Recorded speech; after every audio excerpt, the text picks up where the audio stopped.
அஸ்ஸலாமு அலைக்கும் வரஹ்மத்துல்லாஹி வபரகாத்துஹு. Welcome back to our channel. Maximum ஒவ்வொரு மூமினுக்கும் நோன்பின் சட்ட திட்டங்கள் தெரிஞ்சிருக்கும். நோன்பின் மகிமை, நோன்பின் சிறப்புகள் தெரிந்திருக்க வாய்ப்பு இருக்கிறது. ஆனால் அதில் சில டவுட்ஸ் இருக்கும். ஸோ அதை தான் இந்த வீடியோவில் ஷார்ட் ஸ்வீட்டாக பார்க்க போகிறோம். ஸோ வீடியோ ஸ்கிப் பண்ணாமல் பாருங்கள். வீடியோ ஃபர்ஸ்ட் டைம் பார்க்கணுன்னா கண்டிப்பாக சப்ஸ்கிரைப் பட்டன் கிளிக் பண்ணிட்டு பக்கத்தில் இருக்க பெல் ஐக்கான் கிளிக் பண்ணிட்டு ஆல்னு ஆப்ஷனை கொடுத்துருங்க. இப்போ வாங்க டைரெக்டாக வீடியோக்குள்ளே போயிடலாம். அஊது பில்லாஹி மினஷ் ஷைத்தானிர் ரஜீம். பிஸ்மில்லாஹிர் ரஹ்மானிர் ரஹீம். சுபக சாதிக்கில் இருந்து சூரியன் மறையும் வரை இபாதத்தின் நியத்தில் உண்பது, குடிப்பது, உடல் உறவு கொள்வது ஆகியவற்றில் இருந்து தவிர்த்து கொள்வதற்கு நோன்பு என கூறப்படும். அரபு மொழியில் நோன்பு நோற்பதற்கு சௌம் என்றும் நோன்பு திறப்பதற்கு இஃப்தார் எனவும் கூறப்படும். அல்லாஹு சுப்ஹானஹு வ தஆலா அருளியுள்ளான், ஈமான் கொண்ட மக்களே, முன் இருந்த சமுதாயத்தவர் மீது நோன்பு கடமையாக்கப்பட்டது போல் உங்கள் மீதும் நோன்பு கடமையாக்கப்பட்டுள்ளது. அதனால் நீங்கள் பயபக்தியுடையவர்களாய் ஆவீர்கள். மேலும் அண்ணல் நபி ஸல்லல்லாஹு அலைஹி வஸல்லம் அவர்கள் கூறுகிறார்கள், மனிதன் செய்யும் ஒவ்வொரு நற்செயலுக்கும் 10 - 200 மடங்கு வரை நன்மைகள் எழுதப்படும். ஆனால் நோன்பிற்கு மட்டும் நானே என்னுடைய திருப்திக்கு தக்கவாறு நன்மைகளை வழங்குவேன்.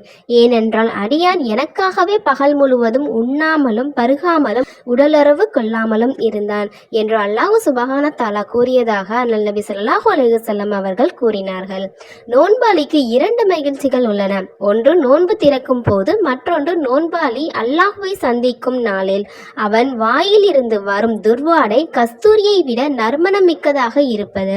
நபி ஸல்லல்லாஹு அலைஹி வஸல்லம் அவர்கள் கூறுகிறார்கள், தக்க காரணம் இன்றி ரமலானுடைய ஒரு நோன்பை விடுபவருக்கு அதற்கு பகரமாக தன் வாழ்நாள் முழுவதும் நோன்பு நோற்றாலும் அதற்கு ஈடாகாது. அல்லாஹ் சுப்ஹானஹு வ தஆலா அனைவரையும் பாதுகாப்பானாக. முடிந்த அளவு அனைவரும் நோன்பு வைக்க முயற்சி செய்யணும் இன்ஷா அல்லாஹ். நபிகள் நாயகம் ஸல்லல்லாஹு அலைஹி வஸல்லம் அவர்கள் கூறுகிறார்கள், என்னுடைய உம்மத்தினருக்கு ரமலான் மாதத்தில் 5 விஷயங்கள் பிரத்யேகமான முறையில் கொடுக்கப்பட்டுள்ளன. அவை முன்னுள்ள எந்த உம்மத்தினருக்கும் கொடுக்கப்படவில்லை. முதலாவது, நோன்பாளியின் வாய்வாடை அல்லாஹு தாலாவிடம் கஸ்தூரியை விட அதிகமாக நறுமணமுள்ளதாக இருப்பது. இரண்டாவது, நோன்பாளிகளின் நோன்பு திறக்கும் வரை கடலில் உள்ள மீன்கள் அவர்களுக்காக மன்னிப்பு தேடுவது. மூன்றாவது, அவர்களுக்காக ஒவ்வொரு நாளும் ஸ்வர்க்கம் அலங்கரிக்கப்படுவது.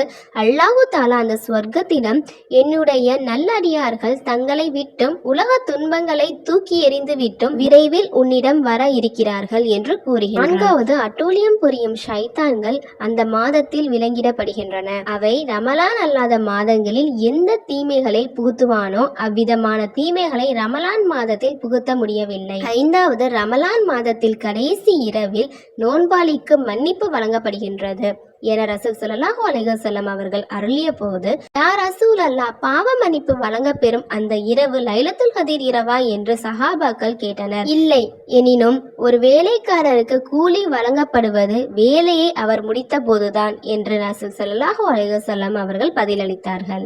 நோன்பு சரியாக இருக்க வேண்டும் என்றால் நியத்து சரியாக இருக்க வேண்டும். நியத்து எப்படி இருக்க வேண்டும் என்றால், அல்லாஹ்வின் பொருத்தத்தை பெறுவதற்கு நோன்பு நோக்கிறேன் என்று மனதில் நினைக்க வேண்டும். நாவால் மொழிய வேண்டும் என்று கூட அவசியம் இல்லை. ஆனால் ஒருவர் நாவால் மொழித்த பொழுது அதனை பின்பற்றி நாம் சொல்லும் பொழுது நாவினால் மட்டும் மொழியாமல் நம் மனதில் பொருள் அறிந்து அதனை சொல்ல வேண்டும். அப்பதான் நியத்து முழுமை பெறும். நோன்பின் நியத்து வைப்பதற்கு சில நேரங்கள் உண்டு. ரமலான் மற்றும் சுன்னத் நஃபிலான நோன்புகளுக்காக சூரியன் மறைந்ததில் இருந்து மறுநாள் சூரியன் உச்சிக்கு வரும் நியத்து வைத்துக் கொள்ளலாம் என்றாலும் சுபஹ சாதிக்கிற்கு முன்பே நியத்து வைப்பது மிக நல்லது. அப்படி ஒருவர் சஹருடைய நேரம் முடிந்த பின்பு தூங்கி விழித்தாலும் அவர் உண்ணாமலும் பருகாமலும் நோன்பு நோற்று கொள்ளலாம்.